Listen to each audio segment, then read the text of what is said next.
Court ચાલતી હોય ત્યારે વકીલોએ બહાર ઊભા રહેવું તેમ ડભોઈના મામલતદારે જણાવતા જ વકીલોમાં નારાજગી વ્યાપેલી છે। ડભોઈના ઇતિહાસમાં આજનો દિવસ કાળા અક્ષરે લખાયો છે, જેમાં મામલતદાર PR સંગડાએ મામલતદારની કોર્ટમાં ચાલતા કેસોમાં વકીલોએ બહાર ઊભા રહેવાનું અને પોકાર થાય તો જ અંદર આવવાનું જણાવતા, જેને લઈને વકીલોમાં નારાજગી જોવા મળી રહી છે। જે બાદ હાજર વકીલો પોતાના બાર એસોસિએશનમાં રજૂઆત કરતા સિનિયર વકીલો અને ડભોઈ બાર એસોસિએશનના મંત્રી નિલેશ બારોટે પોતાના સિનિયર વકીલો સાથે મામલતદાર PR સંગાડાને રજૂઆત કરી વકીલોને કેમ બહાર જવાનું કહો છો, તો મામલતદાર PR સંગાડાએ જણાવ્યું હતું કે વકીલો ન્યુસન્સ ફેલાવે છે અને દલાલોને પ્રોત્સાહન આપતા હોય તેમ લાગે છે। વકીલોએ જન્મ મરણના કેસ ન લેવા જોઈએ તેવી સુફિયાણી સલાહ પણ આપી હતી। ત્યારે વકીલો મોટી સંખ્યામાં સેવા સદનના ગેટ પર ભેગા થઈ ગયા હતા અને મામલતદારના વિરોધમાં આંદોલન ચલાવવાના મૂડમાં જોવા મળ્યા હતા।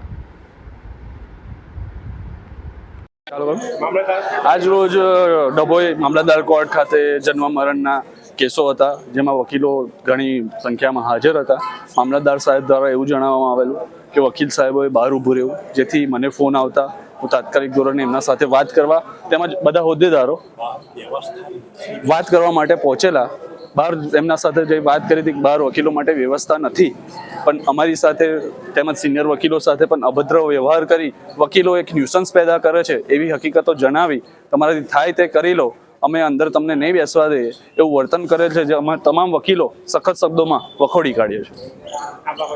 આ બાબતે જિલ્લા કલેક્ટર અને આગળ સુધી અમારી જવાની પૂરેપૂરી સરકારશ્રી તરફ જવાની પૂરેપૂરી તૈયારી છે અને વકીલના હિત માટે હંમેશા આ લડત તમામ વકીલો ઊભા થઈને અમે આપીશું।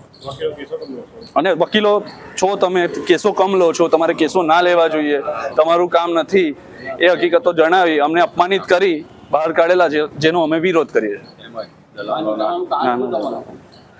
બહાર નીકળવાનું કારણ પૂછવામાં આવ્યું એમને તો કે કઈ નહીં, વકીલો માત્ર ન્યુસન્સ પેદા કરે છે, તમારે કેસો જ ના લેવા જોઈએ, જેથી કઈ દલાલોને બહાલી આપતા હોય, પ્રોત્સાહન આપતા હોય એવું અમને લાગ્યું છે, જેથી એ બાબતનો અમે વિરોધ કરીએ છીએ।